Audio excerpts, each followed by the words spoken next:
summer transfer window hasn't even opened and a lot of clubs are making move, and Al Hilal are not playing around. They're ready to drop a bag plus more to entice Bruno Fernandes to join them in Saudi Arabia ahead of the Club World Cup. Is Bruno going to say yes? Is Manchester United going to say yes? The fact that this has been in limbo for about a week or so kind of makes me think that both player and club are considering the option. Let me know your thoughts down below. Be sure to hit the like button. Be sure to subscribe. We've got so much to talk about. Al Hilal are ready to offer reportedly an 80 million opening fee for Bruno Fernandes to Saudi Arabia. Now, put aside the salary that they're willing to offer, because honestly, that doesn't impact us as Manchester United fans. If anything, it might impact if Bruno Fernandes is enticed by that salary to leave Manchester United. But 80 million for a opening transfer fee, I don't know if I'm the only one that thinks that's quite a low ball for a player like Bruno Fernandes' quality. However, with saying that, I think we have to take into consideration a lot of factors, i.e., number one, the fact that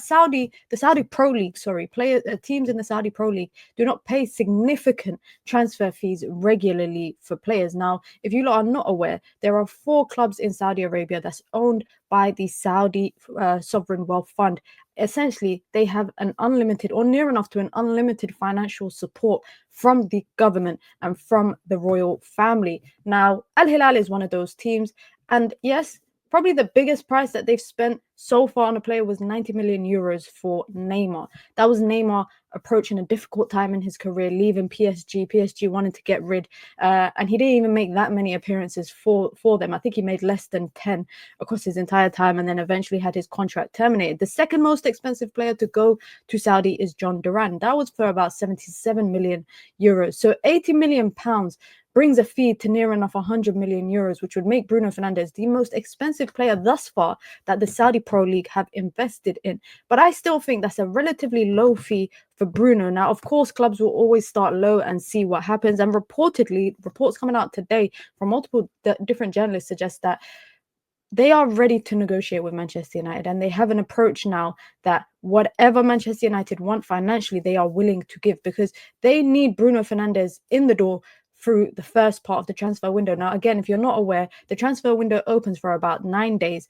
due to the Club World Cup. So that 9-day period, a lot of teams that are in the Club World Cup are pushing to get their players in, because there is 100 million plus to be won if you win the Club World Cup. Think, Trent Alexander-Arnold leaving Liverpool early, a month early, and Liverpool managed to get 10 million euros out of that. So Al Hilal are pushing to get Bruno through the door. But it's not just Bruno. They have a project. They have other players they want to approach as well. They have a manager in Inzaghi who's playing a Champions League final this weekend. Another manager that they want to lead their club. They're linked to Victor Osimhen. They're linked to Edison. They are linked to a number of different players of quality in Europe. And Bruno Fernandes is the star that they want.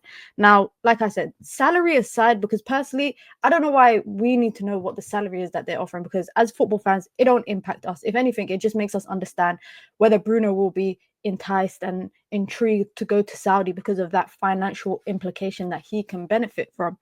My question to you guys is, should he leave? If you were Bruno Fernandes and looking at Manchester United right now, would you leave? Now, reports coming out today also suggest that Bruno Fernandes has become open to the prospect of leaving Manchester United because of the Europa League final, where his frustrations were evident behind closed doors, not just with the squad and the team, but also with INEOS and the ownership. Because to cast your minds back to last year, 12 months ago, literally this time last year, Bruno Fernandes was linked to leaving Manchester United, and the links were coming from Saudi. They were also coming from other European clubs. What ended up happening?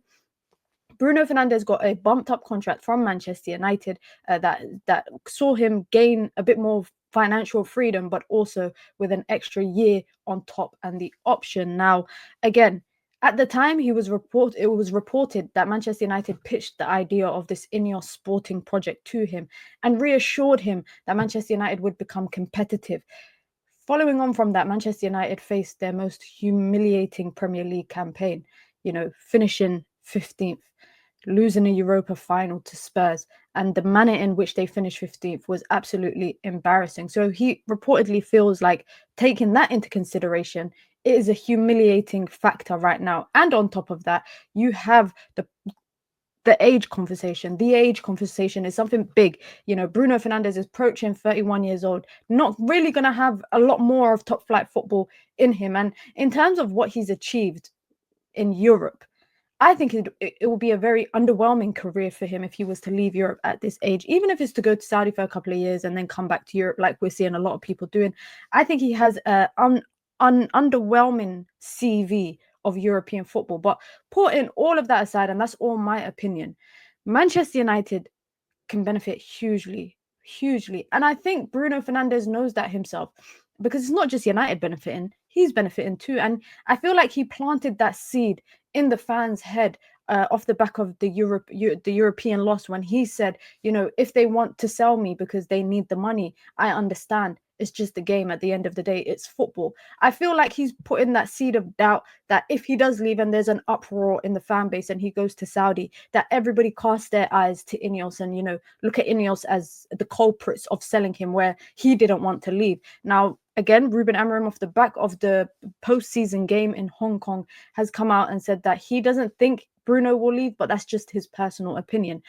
I think it's also quite damning if Bruno Fernandes leaves after 1 year under INEOS. That for me just shows that, taking money aside, and it's hard to do that because it's a lot of money, but putting money aside, Bruno Fernandes, your captain, is not even convinced that you will do a sufficient job to make Manchester United competitive. And that is looking at INEOS. That's me talking towards INEOS. He is not convinced by whatever it is that you sold him 12 months ago, because look how United's 12-month campaign turned out. Is he convinced by Ruben Amorim? Yes, Manchester United, I think, will financially benefit a lot from Bruno Fernandes leaving. And let me just put this into perspective for you guys. If Manchester United can receive 100 million for Bruno Fernandes, that's just a starting transfer fee.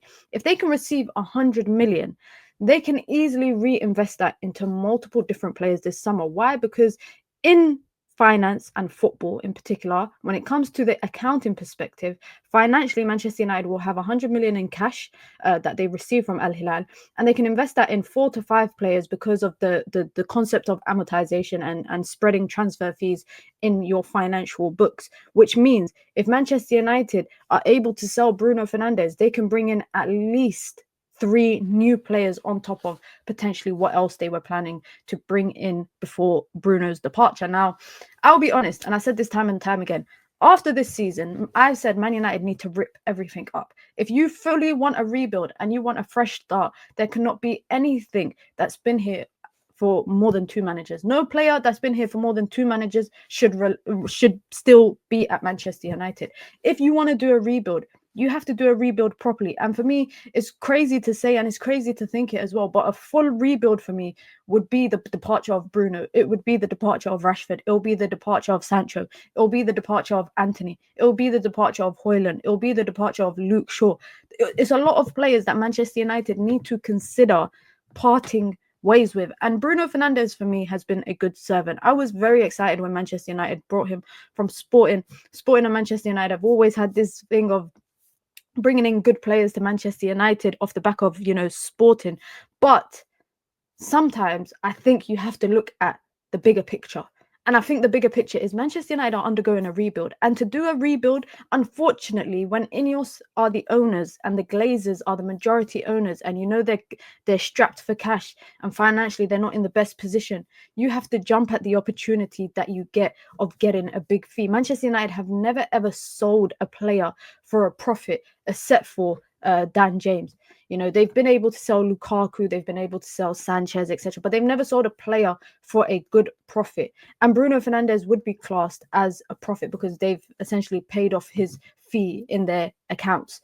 So from an accounting perspective, he would be viewed as a full profit. He will allow Manchester United to go in and reinvest. And this question of who replaces Bruno Fernandes, you don't need to do a like-for-like replacement. We've seen it with other teams. When Liverpool sold Coutinho, for example, Klopp and Coutinho, I don't think Klopp wanted him to leave. I don't think Coutinho wanted either, but they sold him.